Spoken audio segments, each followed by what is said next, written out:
పిండి బస్తాలకు రాబట్టి ఇద్దరమ్మలు ఒక్క పిండి బస్తా దొరుకుతలేదు. మాకు ఇన్ని రోజులు కేసీఆర్లో ఉన్నప్పుడు మాకు ఈ బస్తాలకు తెలియదు, లైన్కు లేవు.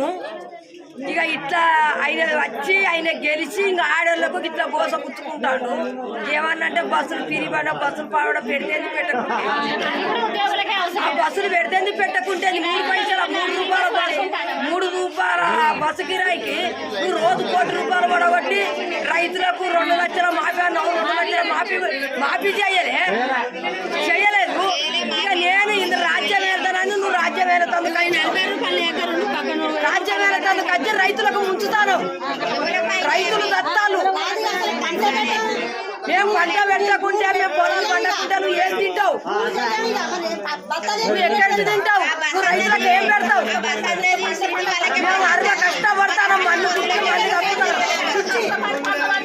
మేము మన్ను బుక్కి మన్ను కక్కుతాను, ఎండలు ఏడుతాను, వానలు కడుతాను, పిల్లలు జల్లలు ఏడుతాను.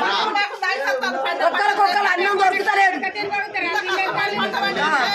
దేని కొరకు తింటారా? ప్రభుత్వం ఎక్కింది, సాధారణ ఉండాలి పక్కకుంటూ. ఇప్పటికైనా పక్కకుంటూ ఎవడో పొలం ఉన్నాడు వెళ్తాడు.